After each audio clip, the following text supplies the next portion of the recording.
Hey everyone, Jamie here from TechnicalCafe.com. Welcome to your 18th HTML tutorial. In the last couple tutorials we talked about creating HTML forms and how we can use them to send data from one page to another, maybe to be processed by PHP or ASP or some other type of scripting language.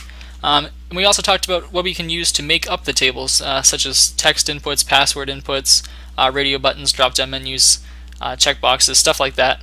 So in this tutorial we're going to be switching gears a little bit to actually HTML tables and how we can go about using them, what they're used for, and how to make them in HTML. So right here you'll notice I have actually two examples of tables. I have a regular table just displaying the rows and columns, and then I have a table with food prices and costs and stuff like that. So the first table is a table that's 3 by 3. Actually both of them are 3 by 3, meaning 3 rows in 3 columns.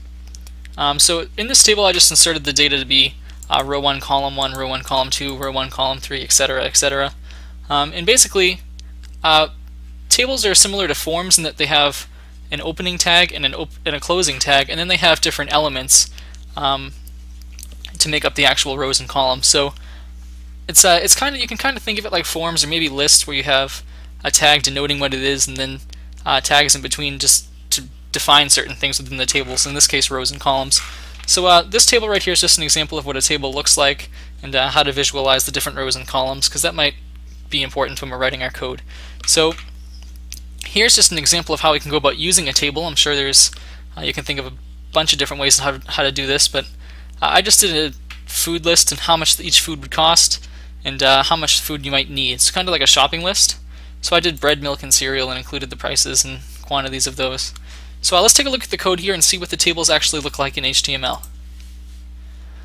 Alright, so you'll notice here that this is actually right here the code for the first table, and as you can see it has a table opening tag and a table closing tag, and you'll notice that we have our table row tag here, tr, and a closing tr tag, and then our table columns, they're actually called td, not tc like you would expect. I'm not sure why that is, but that's the way it is. And those are within the table row tags, so that's just something to take note of here.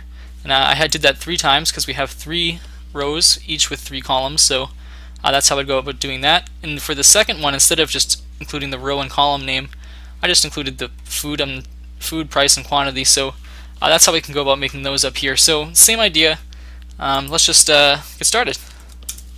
So we'll create our basic HTML outline here,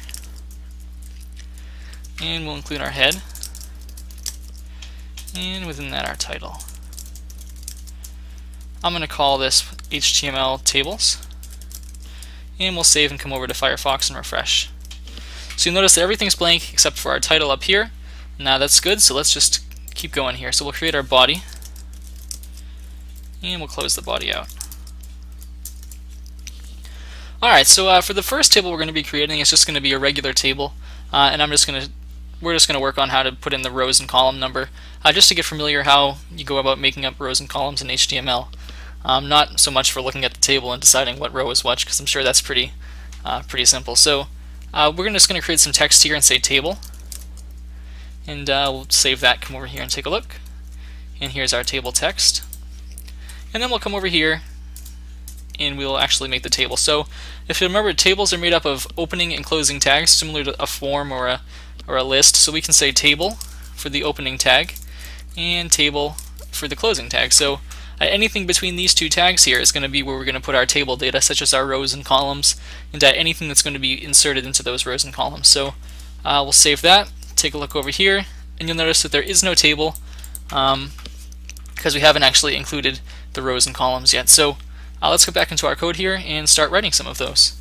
One thing that I want to point out is it's probably a good idea to indent your code. So you have your table, and within here you'll have like a row and column, and then you'll have another, and then another, just so that it's easier to tell it apart from the table, and it's easier to read for human readers, not so much the browser, because the browser is going to interpret it the same way. So it's just a good thing to practice to get into, especially in other languages too, where it's kind of necessary to do that. But anyway, let's get into it. So we'll indent here, and the first thing we're going to create is a new table row.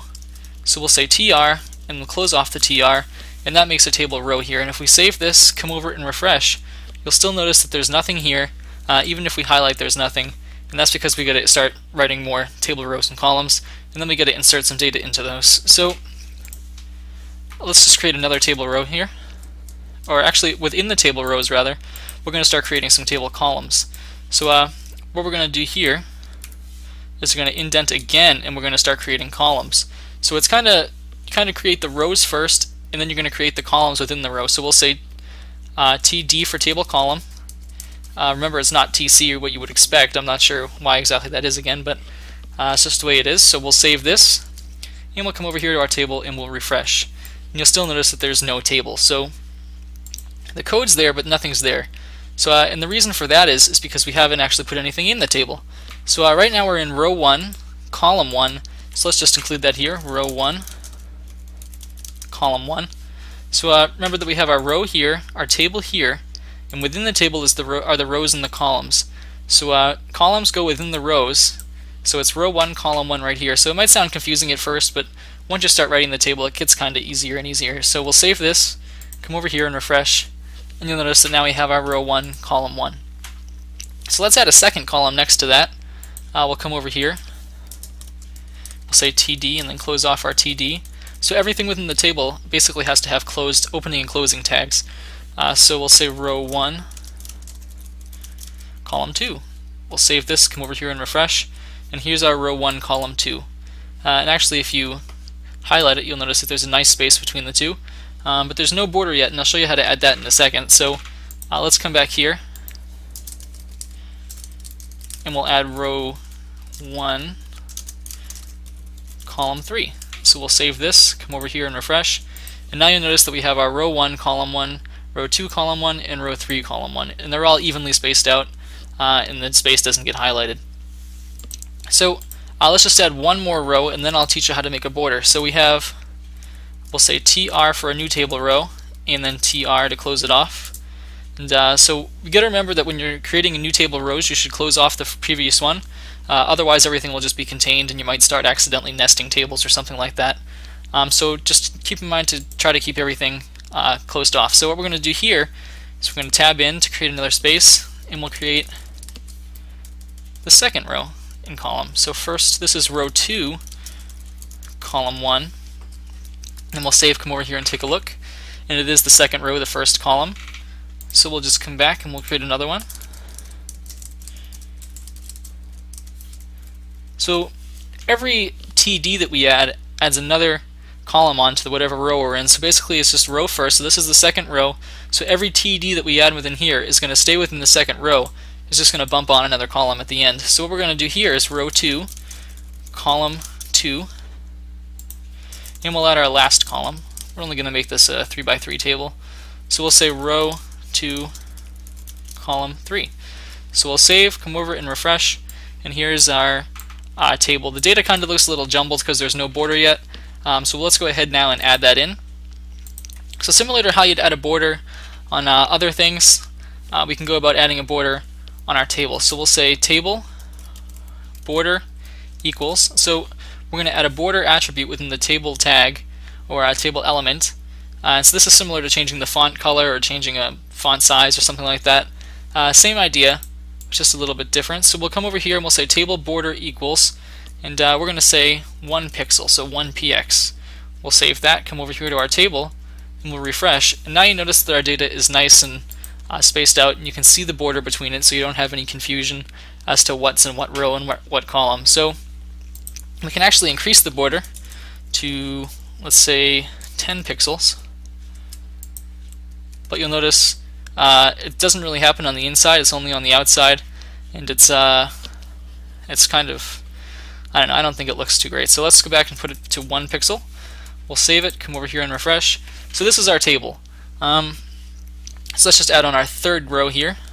So we'll say TR, make sure we do it outside of our pre-existing table rows, and we'll indent in, and we'll say TD, TD. We'll pre-make some of these to make things a little faster. Okay, so here's our third row, column 1, 2, 3. So remember, it's row then column. So third row, column 1, column 2, column 3. So this is, we'll say row 3, column 1, row 3, column 2, row 3, column 3. So we'll save that, come over here, and here's our completed table, the 3 by 3 table. So it's a row 1, 2, and 3, and then column 1, 2, and 3. So it was actually a spelling error right there. So this is basically how you go about creating a table. It can be pretty useful for a variety of different things.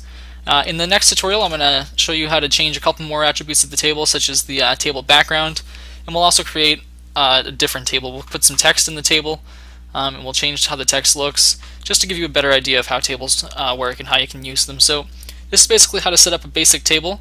I might want to space some of these out a little more. So remember, we have our table rows, and within the rows are the columns. So you can have as many columns as you want. We can add a bunch more if that's what you want to do.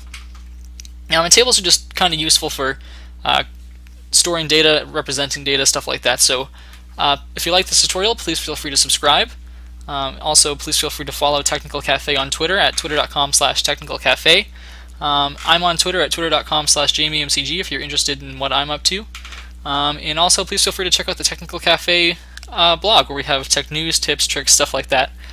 So thank you for watching, and have a great day.